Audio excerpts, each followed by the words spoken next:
एक जंगल में सियार सियारनी का जोड़ा बसता था।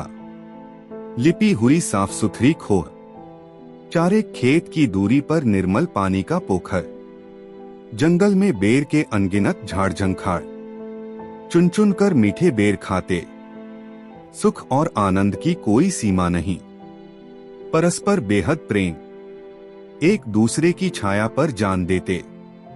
सियारनी सीता से भी सवाई सतवंती, मच्छर मक्खी तक को शरीर का परस नहीं करने देती। नखरे व नजाकत के मारे सियार को चैन नहीं लेने देती। सियारन की आत्मा प्रशंसा सुन सुनकर सियार भी हाँकने लगा कि एक बार उसने शेर को पूंछ से फटकार लगाई तो उसने 7 कुलांचे खाई। आखिर मुंह में तिनका लेने पर ही उसे माफ किया। बाघ तो तनी हुई भौहें देखते ही भाग छूटते हैं। अब इस जंगल का राजा मानो तो वो और बादशाह मानो तो वो। सियार न चाहे तो जंगल का एक पत्ता तक न हिले। एक बार तैश में आकर उसने एक टीले को लात मारी तो वो घरौंदे की तरह बिखर गया।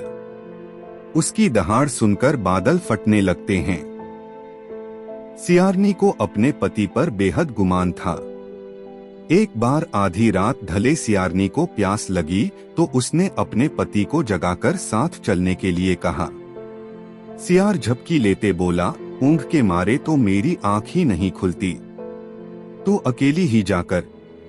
सियारनी बीच में ही मुंह बनाकर कहने लगी, मैं औरत जात अकेली कहाँ जाऊं, पर यहाँ तुझे छेड़ने वाला कौन है। सियारनी गुमान भरी अदा से बोली, औरत की मर्यादा का तुम मर्दों को क्या पता, मुझे तो हवा और धूप का परस भी नहीं सुहाता, पर बस नहीं चलता। सियार नींद में टिप्पे मारते कहने लगा, क्यों, इसमें बस की क्या बात, मेरा बस तो चलता है। तू कहे तो हवा और धूप को झाड़ियों के कांटों में ऐसा उलझाओ कि कयामत तक न सुलझ सके, पर पहले मेरे साथ तो चलो। प्यास के मारे ठीक से बोला भी नहीं जाता। सियारनी ने अधिक तंग किया तो आखिर सियार को साथ चलना ही पड़ा। आकाश में पूनम का चांद दमक रहा था। झाड़ी झाड़ी पर सुर्ख बेर चमक रहे थे। चांदनी की गोद में जंगल का कणकण निश्चिंत सोया था। सियारनी ने एक बार चांद की तरफ देखा। कितना सुंदर, कितना सुहाना, लाख सियार भी मिलकर इसके सामने नहीं टिक सकते। सियार किनारे पर खड़ा रहा। सियारनी थोड़ी आगे बढ़कर आराम से पानी पीने लगी। पानी पीकर मुंह ऊपर उठाने का विचार किया ही था कि उसे चांद की कुटिलता का भान हुआ। पानी में छिपा हुआ इतनी देर तक उसके होठों का चुंबन लेता रहा। यह मर्दों की जात ही कमीनी होती है। कड़ाके की सर्दी का खतरा मोल लेकर भी उसकी खातिर पानी में डुबकी लगाई। इन कलमुहे मर्दों के मारे कोई सतवंती अपना सत रखे तो कैसे रखे। गुस्से में मुंह घुमाकर पति की ओर देखते कहने लगी, यूं पास खड़े टुकुर टुकुर क्या देख रहे हो। यह लफंगा चांद मेरा चुंबन लेने की हिमाकत कर रहा है। तुम साथ नहीं होते तो यह मेरे साथ जबरदस्ती कर बैठता।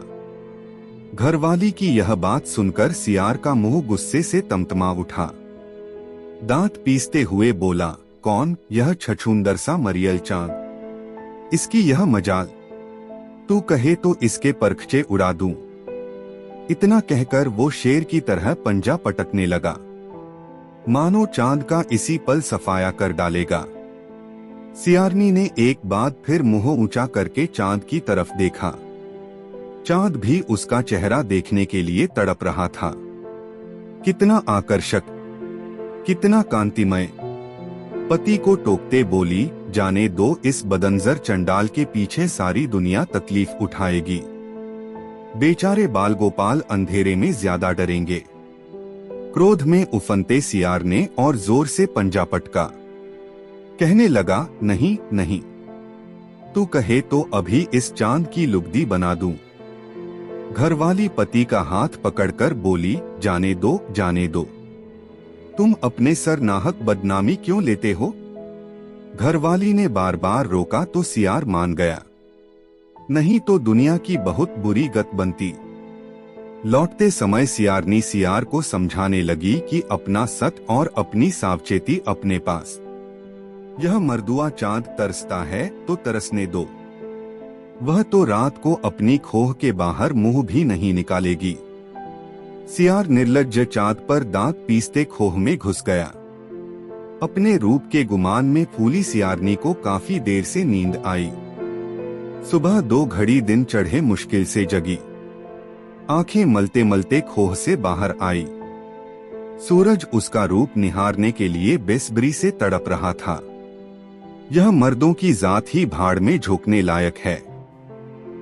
सब एक जैसे, पर पट्ठा है तो बहुत तेजवान, तपधारी, सारी दुनिया को उजास से भरने वाला। देखे चांद की तरह यह भी बेशर्म है कि नहीं। प्यास न होते हुए भी वह पति से साथ चलने का आग्रह करने लगी। वह झुंझलाते बोला, बावली, दिन को क्या डर, तू निशंक अकेली जा। सियारनी हठ करते समझाने लगी कि जब चांद जैसे बड़े बड़े देवता भी नियत बिगाड़ लेते हैं, तब किस पर भरोसा किया जाए। औरतों का मन विश्वास करे तो कैसे। अब तो अकेले मरने को भी जी नहीं करता।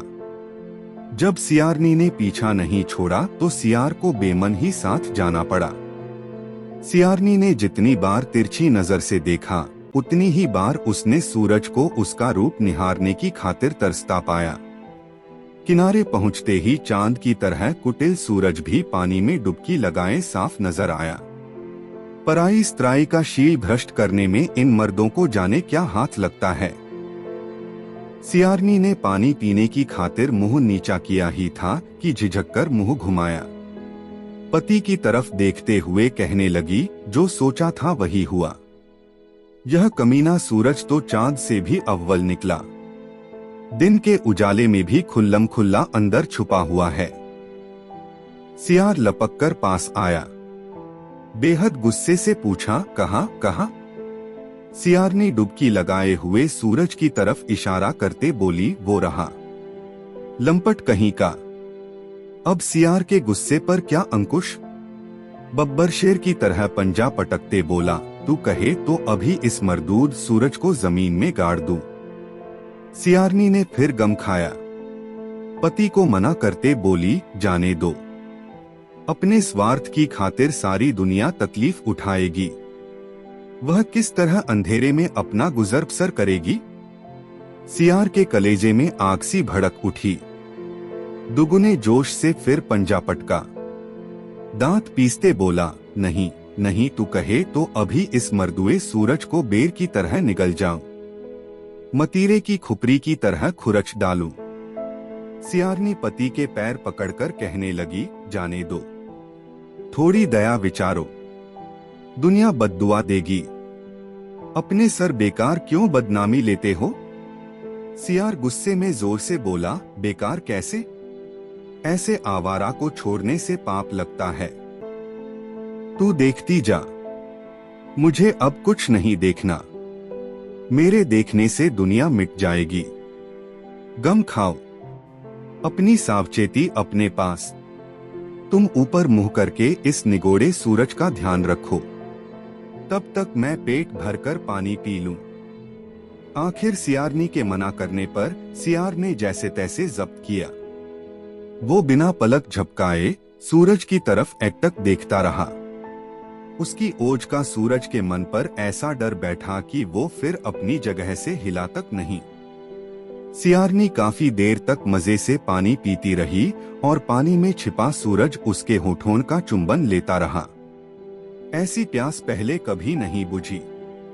प्यास लगना और न लगना किसी के बस की बात नहीं है। वह रात को भी कई बार पति को खदेड़कर साथ ले जाती और सियार मुंह ऊंचा करके चांद का पूरा ध्यान रखता। तत्पश्चात बारी बारी चांद और सूरज के चुंबनों के लिए अधीर सियारनी मजे से अपनी प्यास बुझाने लगी, सो बुझाती ही गई। अपना अपना सत और अपनी अपनी सावचेती।